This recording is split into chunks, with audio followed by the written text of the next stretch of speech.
Kayo ba na-experience nyo na ba magka-problema after posting a photo or info about your kids online? Or may kakilala ba kayo nagkaroon ng ganung problema? Sa akin, buti na lang wala pa naman. I've seen yung iba, parang some comments can be really mean din eh. Na parang pinapost mo lang naman tapos may mga magba-bad comments. Diba? Nakakasira ng Nakainis din ako. Na parang bata yan eh. So, ba't kailangan... nga. And syempre, kung merong ikapipikon yung may-ari ng account din, yun yung kapag may nagsabi ng masama sa anak niya. Exactly. Yeah. Diba? Ikaw, Maui? No, wala. Luckily, wala. Wala pa. Sana hindi naman dumating sa point na gano'n, diba? But yours is on private account, so parang nasa-select mo naman Yeah, yung I really, pag may nag-add sa akin, I try to check on them one by one.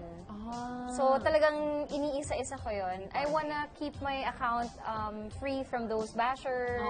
Kasi nakakasira ng araw yun eh.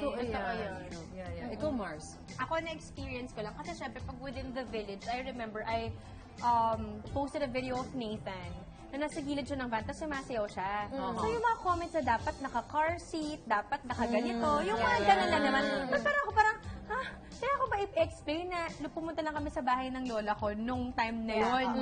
Tapos parang, yung iba naman nagko-comments na parang dapat may ganito. Tapos lahat parang, alam mo ba kung gano'n ka-traffic sa Pilipinas, hindi nga masyadong binibenta yung car seat doon. Kasi nga, it's not really that known to us. Sila na nag-aaway. Oo, sila na yung mag-aaway.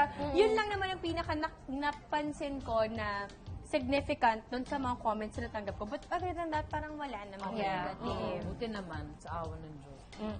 O eto na, here are some photos of children parents usually post online. Alin dito ang sa tingin nyo ang okay lang i-post at hindi na dapat i-post? Okay. Una, children taking a bath without clothes on. Dapat, like, kunyari sa bathtub, di ba? Cute sa bathtub, tapos may bubbles. Yung wala namang... Or may sticker. May sticker, di ba? May sticker. Yung nakabomba siya, kunwari nakatayo siya. Kasi Ganon. even if maliit, parang paglaki nila, parang hindi naman. Yes, totoo yan. I agree. So, dapat cropped or dapat hindi pakita yung private Well part. edited, oo. Wala namang private. Ito naman, kids crying, which their parents find cute. I think that's okay. Depende dun sa iniiyak niya. Kung alam mo nagtatantrums lang at nagpapakute lang. Yeah, depende. Medyo fine line eh. Medyo... Depende talaga. Sa situation. Kasi parang yung bata na gusto ko ng payat na mami. Diba? Kumalat kasi yun sa... Cute naman yun. Cute siya. Tapos Kung sabi ng binabagay si mami niya, mami, okay lang. nagsusumba na nga ako eh. Kasi yung mami niya yung video, nagsusumba ka nga, pero mataba ka pa rin. Oh my gosh! Kung si Mami, okay lang nga sa kanya na i-post eh. Kumbaga siya yung dehado dun eh. Pero yung tipang ayaw mo kasi yung feeling na ma-judge ka na parang hinayaan mo ng hinayaan na iyak ng iyak imbis na patahanin mo o ibigay mo yung kailangan. Parang ganon. So, pipiliin mo nga din naman siguro. Depende sa kung kunwari naglulupasay na sa gutom. Correct. Yung usapan na yun. Agree. Ito, your kids' whereabouts sa school, playground, or bahay ng friend. Ako, I post photos kasi of my son in school. So, pero I make sure I post it a day or two after. Correct. Galing naman. I delay it. Or kung nasan kami, like, we just came from the long weekend, diba? I didn't post on the day that I was there. I posted after. That's a good So, idea. meron mga nagtatanong, you're here pala. Siyempre, hindi mo naman sasagutin, hindi.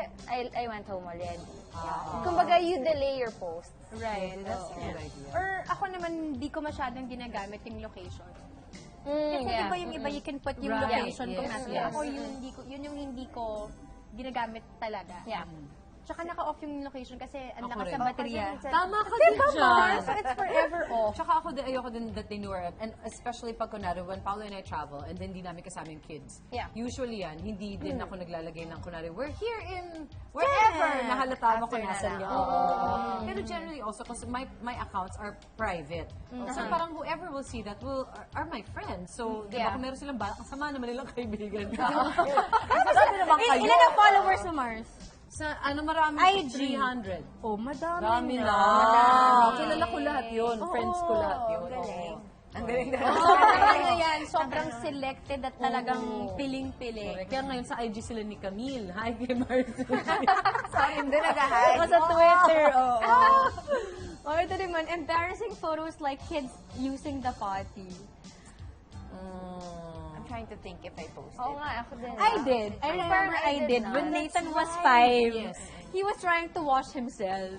Pero yung mukha, yung binlur ko talaga. Siyempre, binlur ko. Yeah. Pero yung mukha niya parang, no! Yung mukha niya parang tawag-tawa siya na parang, go away! Ganyan. Tapos parang nagsulat lang ako ng mahabang ano dun na parang, ngayon, tinatry mong gawin to, something like Yeah. that. Siguro parang, I just posted something really long about him nung yun yung edad niya. Parang Yeah. ganun lang. Ako parang wala pa so far. Ako, Potty, parang si Jimmy yung nag-post eh, hindi ako. Pero meron siya. Okay. Iniisip ko kung pinost niya yun or basta siya yung nagkuha ng picture. Siguro for us kasi they're all milestones. Diba? Parang Yes, umabot siya yes, mag-isa. yeah. Di ba umabot siya sa party? Yes. Kasi Tsaka yun yung Sa tinuwi. pakiramdam mo na Celebration naturuan yun. mo siya. Yes. Hindi siya nagkalat sa sahig or sa Yes. kama. Pero sa bagay point of view yun ng magulang. So yung paglaki ng bata, parang iisipin mo rin, okay lang kaya sa kanya. Now that my kids are older, 12, 11, and 10, parang sila na yung nagsasabi sa akin na, wait, pipicture ko to cute, but don't post that Gaganon na sila sa akin. O alam na nila yung, ano ba yung okay for me, for you to post. Pero pag maliit sila, Okay yes, lang. decision na natin. Parang kasi si Nathan may gano'n na siya, parang mommy Yes. don't post that. So, parang bakit? Tapos ngayon ko na na-realize na grabe, choosy ka na rin sa, conscious ka na rin sa itsura mo. But sa bagay, we do take these photos para someday you also remember because you will forget. Yeah. Diba? Yes, that's true. That's why, like even like sa Instagram, I'll hashtag like their names. Para lang, if ever, kasi nangyari na sa akin, nag-crash yung computer, yung mga ganon. Yung at least kahit pa paano mahanap Meron ko ka. pa rin. Oo. Oh my Yeah, goodness, same memories. here. So I agree important with to you. all of us. Multiply. Oh my. Hi! Mukhang saktuhang share and turn naman Oo tayo. nga, wala namang Oo. nag-overshare. Overshare. Correct. Nice one, guys. Ako, while we want to let the world know how proud we are of our kids, let us not forget na #1 priority natin is to protect them. Hindi namin kayo pipigilang i-enjoy ang pagiging magulang at maging share and turn. Just be a responsible share and turn. I agree.